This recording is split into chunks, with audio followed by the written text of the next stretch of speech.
Bon, j'ai déjà recopié les figures de l'exercice 13, page 196. Et donc, il faut compléter la première figure afin qu'elle admette l'axe rouge pour axe de symétrie. Donc, même chose que dans l'exercice 11, moi, ce que je vous conseille, c'est de tourner votre feuille pour que l'axe soit vertical, pour que vous ayez vraiment l'effet miroir, hein, que si jamais vous pliez votre feuille le long de la droite, les deux parties de gauche et de droite se superposeraient. Je trouve ça plus facile, mais vous n'êtes pas obligé. Alors, on y va. Bon, pour ce carré, il est déjà traversé par la droite, il n'y a rien à faire. Le symétrique de ce carré, on le fait de l'autre côté. Voilà. Le symétrique de ce carré, même chose de l'autre côté. Bon, ça c'est facile, hein, c'est des activités que vous faites depuis longtemps, depuis la primaire. Hein. Le symétrique de ce carré, il faut laisser un carré vide. Donc même chose de l'autre côté, un carré vide. Et je trace, enfin je dessine son symétrique. Voilà. Même chose avec celui-ci, juste en dessous.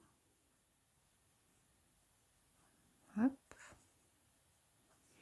Ici, ce carré, même chose, un carré vide, donc un carré vide, et je trace son symétrique. Est-ce que ma figure est complète? Non, il me manque le symétrique de ce carré-là. Donc il y a 1, 2 carrés d'abord, 1, 2 carrés d'abord, et son symétrique.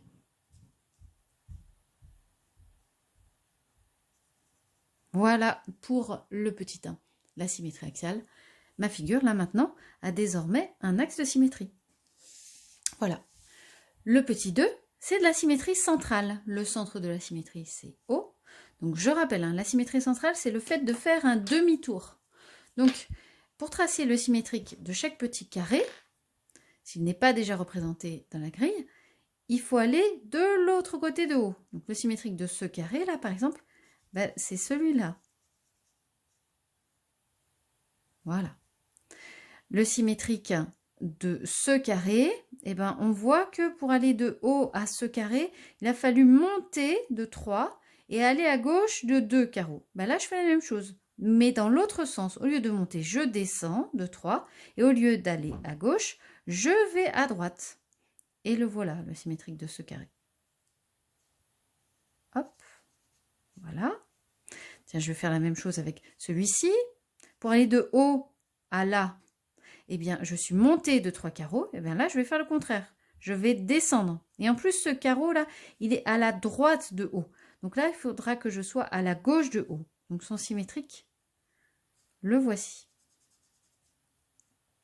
Même chose avec ces deux carrés là, ils sont à 1, 2, 3 et 4 carrés vers la droite. Donc là, il faudra 3 et 4 carrés vers la gauche. Et puis là, c'est vers le haut. Donc, ce sera le contraire. Là, il faudra aller vers le bas. Vous voyez, il y a une ligne vide en haut. Là, il y aura une ligne vide en bas. Et donc, les symétriques de mes deux carrés, les voici. Qu'est-ce qu'il me manque? Alors, j'ai bien le symétrique de ce carré, le symétrique de celui-ci. Le symétrique de ce carré-là, donc il est à droite de haut et en bas. Donc là, je vais faire la même chose, mais dans l'autre sens. Donc, au lieu d'aller à droite, je vais à gauche et en haut. Et ça touche le bord. Donc là aussi, ça touchera le bord. Voilà.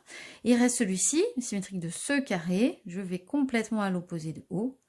Son symétrique. Le voici. Est-ce que j'ai tout? Il me semble que oui, j'ai rien oublié. Alors pour vérifier, on pourrait tout à fait prendre un compas, ou là je prends une pointe de crayon. Et en fait, si vous faites faire un demi-tour à votre figure, donc là je fais faire un demi-tour à ma feuille, vous devez avoir exactement la même figure. Hein, donc après, c'est pas forcément évident à vérifier, mais ça doit être exactement la même. Voilà.